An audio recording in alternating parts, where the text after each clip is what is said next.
Hello everyone, welcome back to my channel. तो आज की इस वीडियो में हम डिस्कस करने वाले हैं कि आपके जो प्रीवियस ईयर पेपर हैं Uttarakhand BSc nursing, GNM, paramedical, इन सब के ये आपके लिए कितने ज्यादा इंपॉर्टेंट है, आपके कितने नंबर ऑफ क्वेश्चंस रिपीट होते हैं हर साल प्रीवियस ईयर पेपर से, और आपको ये सारे प्रीवियस ईयर पेपर कहाँ पे मिल सकते हैं।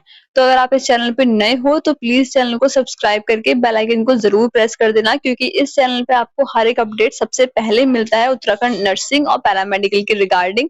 साथ में जो मैंने अपना बीएससी नर्सिंग है वो खुद उत्तराखंड के गवर्नमेंट कॉलेज से कंप्लीट करा है, मेरी स्टेट रैंक 235 थी, तो मैं अपना एक्सपीरियंस भी यहाँ पे शेयर करती रहती हूँ। तो आइए दोस्तों स्टार्ट करते हैं वीडियो। सबसे पहले हम देखने वाले हैं नर्सिंग का पेपर। ठीक है, तो देखो प्रीवियस ईयर पेपर की ना एक आपका ना एक अलग इम्पोर्टेंस है आपके जो कॉम्पिटेटिव एग्जाम्स होते हैं उनमें। सबसे पहली चीज तो ये कि आपके जो प्रीवियस ईयर पेपर है आपको वो क्यों देखने चाहिए। तो फर्स्ट पॉइंट तो वहां पे ये बनता है कि जो पीवाईक्यूज होते हैं आपके, वो आपको एक आइडिया दे देते हैं कि किस तरीके से आपका जो पेपर है वो सेट होता है। ठीक है, क्वेश्चन का लेवल कैसा होता है, किस तरीके से क्वेश्चन में घुमाया गया है, ट्विस्ट एंड टर्न्स किए गए हैं, वो सारा आपको पता लग जाता है। ठीक है, तो आप कोई भी एंट्रेंस देने वाले हैं तो उसका आपने पीवाईक्यू जरूर देखने हैं, ताकि आपको एक आइडिया मिल जाए कि पेपर का पैटर्न किस तरीके का था। ठीक है, फर्स्ट पॉइंट तो ये हो गया। सेकेंड पॉइंट ये होता है, कुछ लोग सोचते हैं कि पीवाईक्यूज ही कर लेंगे और सिलेक्शन हो जाएगा क्योंकि रिपीट हो जाते हैं क्वेश्चन। तो देखो यहाँ पे जो है ना, एक सबसे बड़ा जो गलत फहमी है वो यही है। ठीक है, पीवाईक्यूज आपकी हेल्प करते हैं, आपको बताते हैं कि क्वेश्चन किस तरीके से फ्रेम हुए थे लास्ट ईयर या उसके लास्ट ईयर, लेकिन कभी भी पूरा पेपर रिपीट नहीं होता। ठीक है, अगर मैं आपको बोलूं कि आप उत्तराखंड के नर्सिंग या फिर पैरामेडिकल के 8-10 साल के पेपर करके चले जाओ और आपका सिलेक्शन हो जाएगा, तो ऐसा नहीं होने वाला। ठीक है, पीवाईक्यू सिर्फ आपको आइडिया दे देंगे कि क्वेश्चन इस तरीके से फ्रेम हुआ है, ये वाला टॉपिक ज्यादा इंपॉर्टेंट है, लास्ट 3-4 साल से एग्जामिनर का फोकस इस वाले चैप्टर पे ज्यादा है, ये सब कुछ आपको पता लग जाता है। ठीक है, और कितने क्वेश्चंस रिपीट होते हैं, तो देखो रिपीट ना आपके पूरा पेपर नहीं होता। ठीक है, अगर कोई गलत फहमी है किसी को कि पेपर पूरा रिपीट हो जाता है लास्ट ईयर के पेपर से, तो ऐसा नहीं होता। देखो हर साल कंपटीशन बढ़ रहा है, अगर वो कॉपी एंड पेस्ट कर देंगे तो फायदा ही क्या निकलेगा, क्योंकि एंट्रेंस एग्जाम आपके होते ही इसलिए हैं कि बच्चों को फिल्टर करा जा सके। ठीक है, जो ऊपर का क्रीम है ना उसको लिया जाए। ठीक है, इसीलिए होते हैं आपके एंट्रेंस एग्जाम। तो क्वेश्चन रिपीट होते हैं ऐसा मैं नहीं कह रही, लेकिन आपके हार्डली 8 to 10 क्वेश्चन रिपीट हो सकते हैं किसी पेपर में। ठीक है, प्रीवियस ईयर पेपर से, वो भी कोई एक पेपर के नहीं, 3-4 पेपर के मिला के। ठीक है, पर आप सोचो पूरा 70-80 मार्क्स का रिपीट आ जाए तो ऐसा नहीं होगा। ठीक है, तो ये 3-4 पॉइंट्स थे जो मुझे आपके साथ डिस्कस करने थे कि हाँ इस तरीके से आपके प्रीवियस ईयर पेपर रहते हैं।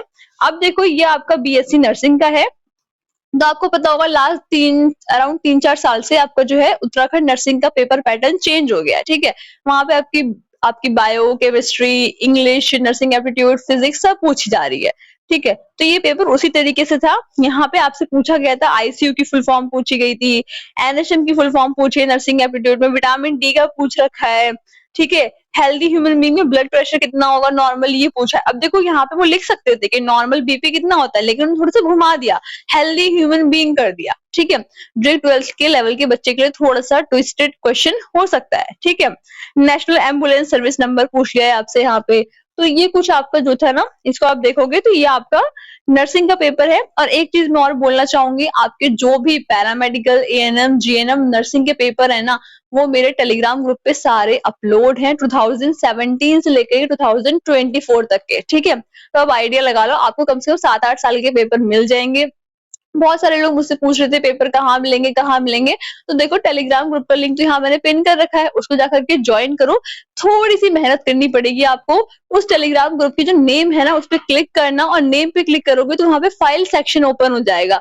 उस फाइल सेक्शन में थोड़ा सा स्क्रॉल करोगे तो सारे पेपर मिल जाएंगे। ठीक है, आपको एएनएम, जीएनएम, पैरामेडिकल, नर्सिंग सबके पेपर हैं, उनको डाउनलोड कर लो और लास्ट के दिनों में पीवाईक्यूज करके जाओ। ठीक है, पीवाईक्यूज इंपॉर्टेंट है क्योंकि पेपर पैटर्न पता लग जाएगा, क्वेश्चन का लेवल पता लग जाएगा। ठीक है, लेकिन कंपटीशन बढ़ रहा है तो पेपर तो हर बार टफ आएगा, ये मत सोच के चलना कि एकदम हलवा सा पेपर होगा बिल्कुल करके आ जाएंगे, तो वो तो नहीं होने वाला।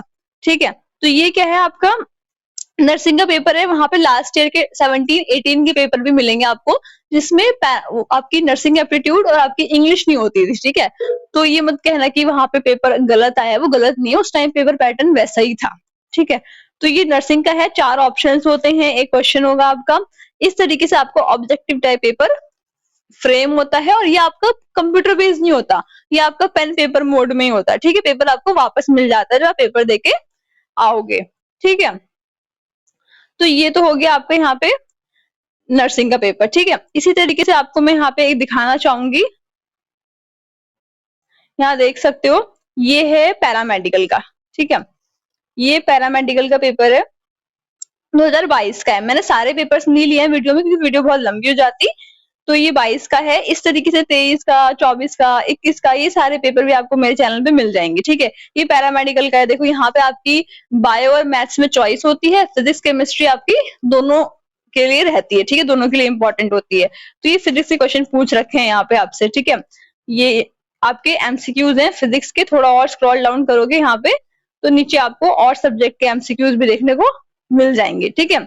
इसी तरीके से एएनएम जीएनएम के पेपर भी हैं, तो वहां से जाओ, जाकर के डाउनलोड कर लो, सॉल्व कर लो और अच्छे से अपनी पढ़ाई करते रहो। बाकी चैनल पे बहुत सारी क्लासेस चल रही हैं, उनको देखो, वो आपके लिए इंपॉर्टेंट होंगी। और जो एक क्वेश्चन मुझसे बहुत सारे लोग पूछते हैं ना कि आपकी क्लासेस कर लें, बस इतना कर लें सिलेक्शन हो जाएगा, तो देखो पेपर तो मैं नहीं बनाने वाली हूँ, ठीक है। मैं क्या, सामने वाला कोई और भी आपको बोल रहा है कि मेरा पढ़ लो इतना हो जाएगा, तो नहीं, पेपर ना मैं बनाऊंगी ना सामने वाला बनाने वाला है, कोई नहीं बनाने वाला, ठीक है। जो पेपर बनाने वाली अथॉरिटीज है वो अलग ही है, बस हम आपको गाइड कर सकते हैं कि हाँ ये टॉपिक इंपॉर्टेंट है, इसको पढ़ो, यहाँ से ज्यादा आता है, इसका वेटेज ज्यादा है, ठीक है। अच्छे से पढ़ो, क्वेश्चन की कोई लिमिट नहीं है, जितने मैं करा रही हूँ वो करो और जहां से मिल रहे हैं वो भी प्रैक्टिस करो, बहुत सारे क्वेश्चंस करो, ठीक है, डेली के, और अपनी पढ़ाई को अच्छे से करते रहो। बाकी वीडियो अच्छी लगी हो, आपके लिए हेल्पफुल रही हो, तो इसको ज्यादा से ज्यादा लाइक करना, अपने दोस्तों के साथ में शेयर भी करना और प्यारे प्यारे कमेंट्स भी कर सकते हो, ठीक है। अगर मेरा पढ़ाया हुआ समझ आता है, कंसेप्ट्स क्लियर होते हैं या फिर मेरे गाइडेंस से आपका सिलेक्शन होता है, आपकी अच्छी रैंक आती है, तो जब भी रिजल्ट आता है तो प्लीज वापस आकर के किसी भी वीडियो के कमेंट सेक्शन में मुझे जरूर बताना कि आपका रिजल्ट कैसा रहा और रैंक कितनी आई, ठीक है। नए हो, अब तक सब्सक्राइब नहीं करा है तो किस बात का वेट करो, जल्दी जाकर के सब्सक्राइब कर लो, क्योंकि एक चैनल पे आपको सब कुछ मिल रहा है, गाइडेंस भी मिल रही है, क्लासेस भी मिल रही है, वो भी फ्री ऑफ कॉस्ट। तो इतना सब कुछ कहाँ मिलता है। जल्दी सब्सक्राइब करो, बेल आइकन को प्रेस कर लो। कोई डाउट है, कोई क्वेरी है तो पूछ लेना कमेंट सेक्शन में, टेलीग्राम ग्रुप को ज्वाइन कर लेना। और मुझसे पर्सनली कांटेक्ट करना चाहते हो तो मेरे इंस्टाग्राम अकाउंट मेड माइंडसेट पे कांटेक्ट कर सकते हो, ठीक है। मिलते हैं नेक्स्ट वीडियो में, तब तक के लिए thank you and have a nice day.